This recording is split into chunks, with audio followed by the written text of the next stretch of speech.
Top model और miss India finalist Aishwarya शिवराण इन दिनों social media पर खूब सुर्खियां बटोर रही हैं, क्योंकि ऐश्वर्या ने अब पढ़ाई के क्षेत्र में जो इतना बड़ा नाम कमाया है।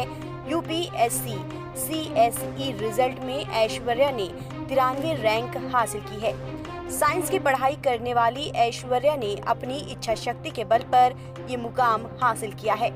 राजस्थान के चूरू की 23 साल की ऐश्वर्या ने पहले ही प्रयास में सफलता हासिल की। इनके पिता कर्नल हैं। सबसे हैरान करने वाली बात तो ये है कि ऐश्वर्या शिवराण ने बिना कोचिंग के सिविल सर्विस परीक्षा 10 महीने घर पर तैयारी करके क्लियर की। कोरोना वायरस के बढ़ते मामलों के बीच महाराष्ट्र में एक और आफत आ गई है। मुंबई में भारी बारिश से मुसीबत बरस रही है। 2 दिन की बारिश से मुंबई पानी पानी हो गई है। लगातार बारिश होने के कारण शहर के कई हिस्सों में पानी भर गया। सब यातायात ठप हो गया। जहां लोग थे वहां ही फंस गए। तेज हवा और भारी बारिश के कारण मुंबई के अलग अलग इलाकों में पेड़ गिर गए हैं। महाराष्ट्र के मुख्यमंत्री उद्धव ठाकरे ने BMC को हाई अलर्ट पर रहने को कहा है। इसके साथ ही महाराष्ट्र CM ने लोगों से भी अपील की कि वो घरों से बेवजह ना निकलें, बहुत आवश्यक होने पर ही घरों से बाहर आएं। देश में नई शिक्षा नीति का ऐलान किया जा चुका है। 34 साल बाद आई नई शिक्षा नीति पर प्रधानमंत्री नरेंद्र मोदी शुक्रवार को संबोधन करेंगे। PM का ये संबोधन शिक्षा नीति से जुड़े एक कार्यक्रम में होगा, जो कि उद्घाटन भाषण होगा। बताया जा रहा है कि 7 अगस्त को राष्ट्रीय शिक्षा नीति के तहत उच्च शिक्षा में बदलाव को लेकर एक कॉन्क्लेव का आयोजन होना है, जिसको PM नरेंद्र मोदी संबोधित करेंगे। इस कार्यक्रम का आयोजन शिक्षा मंत्रालय की ओर से ही कराया जा रहा है, जिसमें नई शिक्षा नीति, भविष्य की शिक्षा, रिसर्च जैसे मसलों पर चर्चा की जाएगी। जम्मू कश्मीर के नए उपराज्यपाल के रूप में मनोज सिन्हा की नियुक्ति कर दी गई है। उत्तर प्रदेश के गाजीपुर से सांसद रहे और मोदी सरकार के पहले कार्यकाल में मंत्री रहे मनोज सिन्हा को प्रधानमंत्री नरेंद्र मोदी के भरोसेमंद नेताओं में गिना जाता है। यही कारण रहा है कि जम्मू कश्मीर जैसे चुनौतीपूर्ण क्षेत्र के लिए मनोज सिन्हा को चुना गया है। जम्मू कश्मीर में लंबे समय से एक राजनीतिक गैप है, उसे भरने के लिए एक राजनेता की नियुक्ति की जा रही है। पिछले 1 साल से राज्य से ऐसा फीडबैक भी मिल रहा था।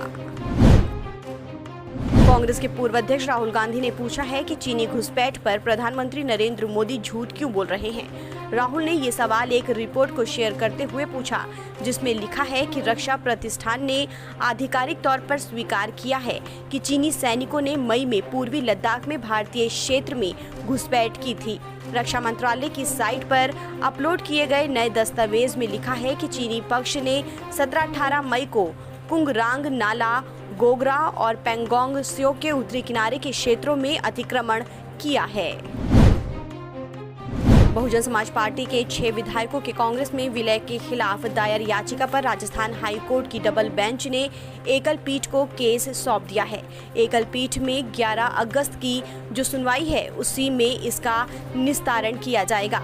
बहुजन समाज पार्टी की याचिका पर राजस्थान हाई कोर्ट के मुख्य न्यायाधीश की खंडपीठ ने कहा है कि 11 अगस्त को इसका निस्तारण किया जाए, यानी 11 अगस्त को इस पर सिंगल बेंच फैसला देगी।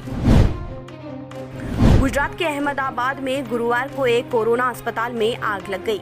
इस हादसे में 8 कोरोना मरीजों की मौत हो गई, जबकि एक मेडिकल स्टाफ घायल हो गया। इस हादसे ने राज्य सरकार से लेकर मोदी सरकार तक हलचल बढ़ा दी।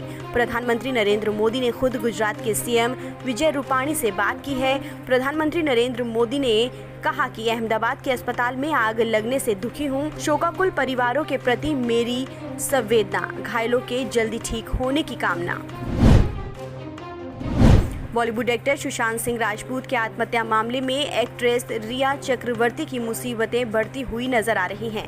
प्रवर्तन निदेशालय ने सुशांत की गर्लफ्रेंड रिया चक्रवर्ती को समन भेजा है। वहीं खार पूर्व में स्थित एक फ्लैट प्रवर्तन निदेशालय की निगरानी में है। ऐसा माना जा रहा है कि ये घर रिया के नाम है।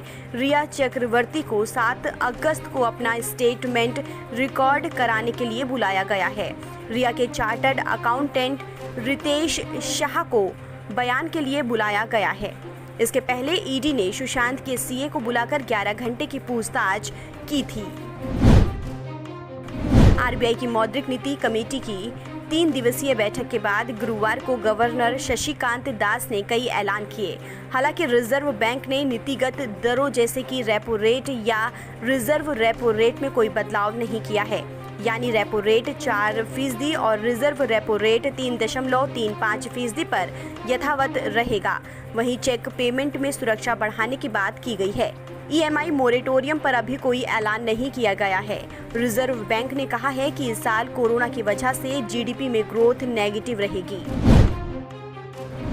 गुरुवार को कारोबार के चौथे दिन सेंसेक्स और निफ्टी बढ़त के साथ बंद हुए। कारोबार के अंत में सेंसेक्स 362 अंक की बढ़त के साथ 38,025 अंक पर बंद हुआ। इसी तरह निफ्टी 99 अंक की बढ़त के साथ 11,200 अंक के पार बंद हुआ। सेंसेक्स की कंपनियों में टाटा स्टील का शेयर सबसे अधिक करीब 4% चढ़ गया। Infosys, Bajaj Finance, TCS, HCL Tech, ICICI Bank और टेक महिंद्रा के शेयर भी लाभ में रहे।